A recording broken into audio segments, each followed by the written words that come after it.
Last lecture में हमने polygon primitives को कवर किया था। इस लेक्चर में हम देखेंगे कि किस तरह से मूव, रोटेट और स्केल टूल्स काम करते हैं। हमारे पास एक कस्टम सीन फाइल है जिसमें बहुत सारे पॉलीगॉन प्रिमिटिव्स हमने बनाए थे। हम इनको थोड़ा सा अरेंज करेंगे, अपने टूल्स यूज़ करेंगे, मूव टूल्स, रोटेट टूल और स्केल टूल। आपके लेफ्ट हैंड साइड पे देखें, टूल बार जो है उसमें फर्स्ट नंबर पे सिलेक्शन टूल है, सेकंड नंबर पे लासो टूल है, थर्ड नंबर पे पेंट सिलेक्शन है। उसके नीचे देखें मूव टूल, रोटेट टूल और स्केल टूल। इन तीनों की शॉर्ट कीज भी आगे मेंशन है। मूव टूल की शॉर्ट की आगे W मेंशन है,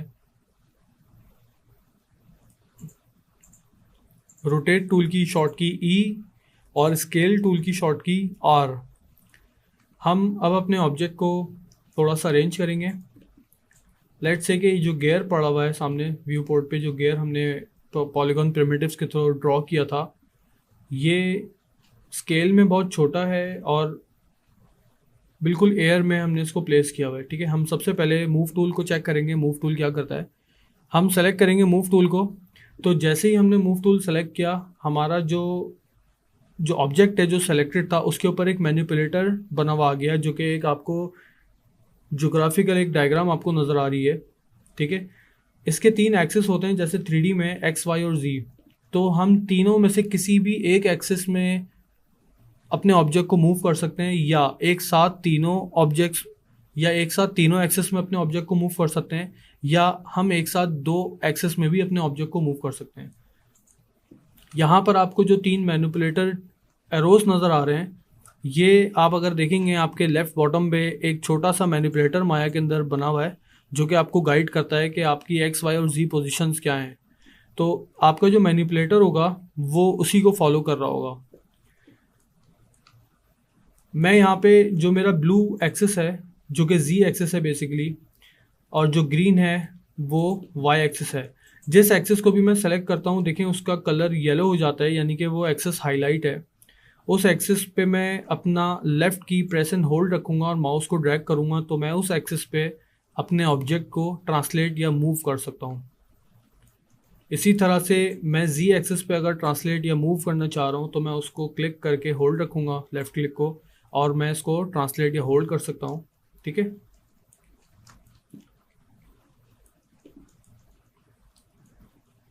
एक साथ अगर मुझे 2 एक्सिस पे अपने ऑब्जेक्ट को मूव करना है, तो उसका तरीका ये होता है कि आपके पास जो 2 एक्सिस बने हुए आ रहे हैं, इन 2 एक्सिस के बीच में देखिएगा एक स्क्वायर बॉक्स बना हुआ आ रहा है, ग्रीन कलर का, रेड कलर का एंड ब्लू कलर का।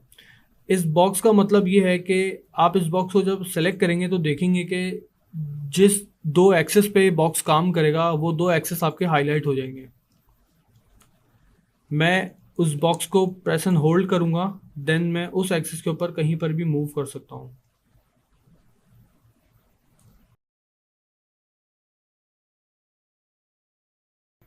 इसी तरह से अगर मैं अपने Y और X एक्सिस पे एक ऑब्जेक्ट को एक साथ मूव करना चाह रहा हूं, तो मैं ये ब्लू वाला जो बॉक्स है जो कि X और Y का है, देखें जैसे ही मैंने इसको सेलेक्ट किया, वो 2 पर्टिकुलरली एक्सिस मेरे हाईलाइट हो गए और ये ऑब्जेक्ट मेरा सिर्फ उन्हीं 2 एक्सिस में मूव करेगा।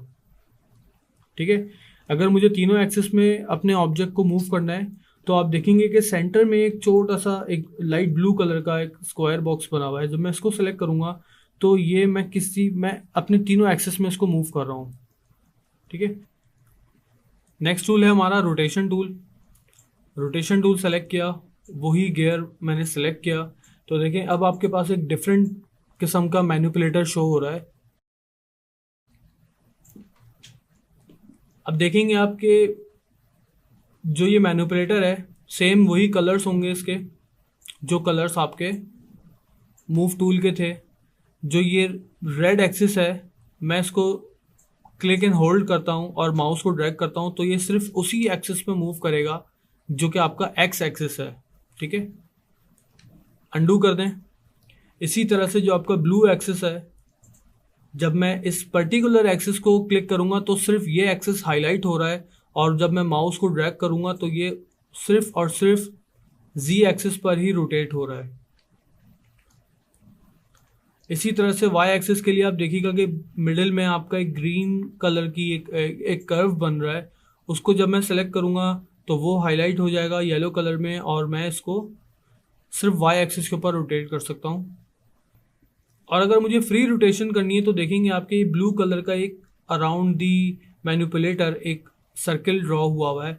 अगर मैं इसको क्लिक करूँगा तो ये मेरे कैमरे के हिसाब से जो भी एक्सिस बन रहा होगा ये उस एक्सिस में उसको रोटेट कर देगा। ठीक है, ज़रूरी नहीं है कि मुझे सिर्फ इस सर्किल को सेलेक्ट करके मैं अगर इसको रोटेट करता हूँ तो ये ऐसा करेगा, बल्कि बीच में आप कहीं पर भी अगर अपने माउस को क्लिक एंड होल्ड करके ड्रॉ करेंगे तो ये रोटेशन दे देगा उस ऑब्जेक्ट के ऊपर। नेक्स्ट टूल है हमारा स्केल टूल। ऑब्जेक्ट सेलेक्ट करेंगे तो देखें आपके पास एक मैनिपुलेटर शो हो रहा है। अगेन वही मूव टूल वाली लॉजिक यहाँ पे अप्लाई होती है कि एक्स स्केलिंग एक्स में कर रहे हैं हम लोग, ठीक है, जी में कर रहे हैं एंड देन वाई में कर रहे हैं। ठीक है, वाई एक्स जी। अब देखें हमारा ऑब्जेक्ट स्केल हो गया। और अगर हमें तीनों एक्सिस में एक साथ स्केल करना है, क्योंकि जाहिर सी बात है हमने अभी तक अपने अंदाजे के मुताबिक एक राउंड सरफेस को हमने स्केल किया है, तो मे बी कि हमने इस ऑब्जेक्ट को शेप आउट कर दिया हो, वो प्रॉपर पर्टिकुलर रॉन्ग ना रहा हो, हम इसको अंडू करते हैं। तो स्केलिंग में इस बात का ख्याल रखते हैं कि कोई भी चीज़ अगर हमने स्केल करनी होती है तो हम इसका जो मिडिल क्लिक है, जो सॉरी इसका जो मिड में जो स्केलिंग का बटन है, जो ऑप्शन आपको नज़र आ रहा है,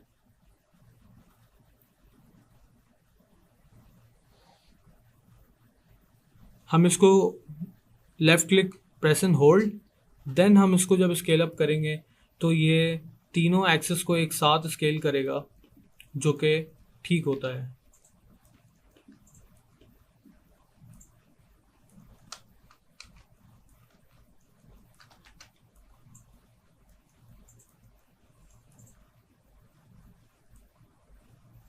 हम इसको प्लेस करते हैं।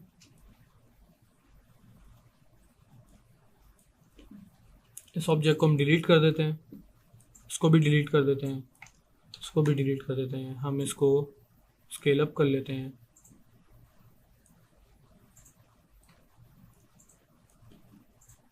और अपने ऑब्जेक्ट्स को थोड़ा सा अरेंज कर लेते हैं।